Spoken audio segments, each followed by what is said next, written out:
बताइए, शर्माते क्यों है? सभी तो है ना, पापा की कोई गुड़िया है, कोई परी है, कोई लाडली है ना, कोई फूल है ना। तो बहनों, इन सबको अब साइड में रख के पापा की शेरनी बनना स्टार्ट करते हैं, है ना।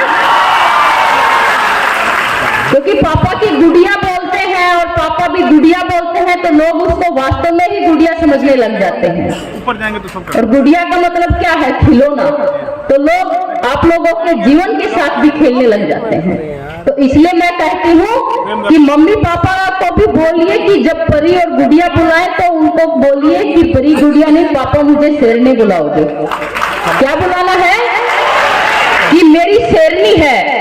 और शेरनी जब नाम सुनते हैं तो लोगों के दिमाग में ऑटोमेटिक जाता है कि इसके मम्मी पापा इनको शेरनी बुलाते हैं, तो इसका मतलब ताकतवर है। महारानी लक्ष्मीबाई की तरह हमें समर्थ और आत्मसम्मान। आप लोगों ने देखा होगा कि महारानी कितनी बड़ी स्वाभिमानी थी। पढ़ा किस किसने है? किस किसने महारानी लक्ष्मीबाई जी को पढ़ा है? अच्छा, इसके साथ एक ही सवाल और मैं करूंगी कि किस किसने उनके जीवन को पढ़ के अपने जीवन में उतारा है? यही वो चीज सोचने की है कि हमने अपने जीवन में सिर्फ पढ़ना नहीं है, पढ़ के वो छोड़ दिया, वो ज्ञान किस काम आएगा? अगर जीवन में नहीं उतारा, किसी के जीवन को नहीं बदला, तो वो जीवन व्यर्थ है। बहुत से लोग आज मुझे भी कहते हैं कि सब कुछ मिल गया, आपको क्या जरूरत है बोलने की, कहने की, सुनने की, क्या जरूरत है? बात सोचने की भी है कि सब कुछ दिया हुआ है, भगवान का दिया हुआ सब कुछ है, आप लोगों का प्यार है, आशीर्वाद है, धन दौलत सब कुछ है। लेकिन जो कुछ मैंने आप लोगों से पाया है, जो कुछ मेरे देश ने मुझे दिया है, तो मेरा फर्ज बनता है कि मैं वापिस अपने देश को दूं।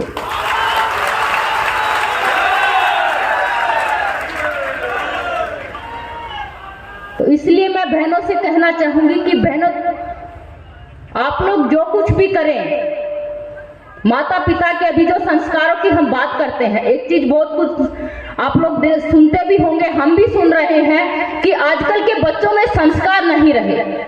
लेकिन इस ओर किसी ने ध्यान नहीं दिया है कि क्या वो वास्तव में संस्कार हमें मिल रहे हैं जो हमारे दादा परदादा परदादी हमें दिया करते थे। जाके आप लोग नहा धो लिए, स्कूल में जाने के लिए तैयार। आजकल कितने माँ बाप ये चीज करते हैं? बहुत ही कम, ना मात्र के। आप छोटे छोटे बच्चों को देखेंगे मोबाइल हाथ में रखते हैं, और मोबाइल पूरे खाना भी अगर खाएंगे, 2-2 4-4 साल के बच्चे तो मोबाइल के बगैर खाना नहीं खाते हैं। तो उस मोबाइल देख के जो संस्कार सीखेंगे, तो आप क्या सोचते हो वो संस्कार आएंगे जो हमारे दादा परदादाओं ने दिए थे? तो मोबाइल जैसे ही संस्कार मिलेंगे।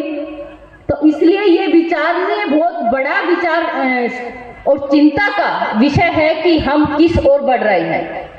क्योंकि कहते हैं कि जिस देश का युवा अगर अंधकार में चला जाए, तो उस देश को अंधकार में जाने से कोई नहीं रोक सकता।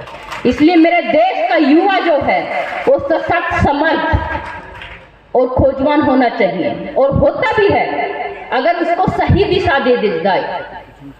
क्योंकि जो युवा जो होता है वो देश की दिशा और दशा दोनों तय करता है कि हमें अपने देश को किस ओर लेके जाना है। उस देश की प्रगति उसके नौजवानों, उनके युवाओं के ऊपर निर्भर रहती है। और हमारा देश जो है सबसे बड़ा युवाओं का देश है। तो हमें चिंता करनी चाहिए कि आज हमारा युवा कहीं पथ से भटक गया है, कहीं मार्ग से भटक गया है, तो उसको वापस मार्ग पे लेके आने की जिम्मेवारी एबीवीपी की होनी चाहिए। और मुझे विश्वास है कि एबीवीपी इतना बड़ा छात्र संगठन, विश्व का सबसे बड़ा छात्र संगठन, ये काम कर सकता है। ये मैं विश्वास के साथ कह सकती हूँ, क्योंकि मैंने काम देखा है। एबीवीपी के लिए राष्ट्र प्रथम और मैल अंत में, यही उसका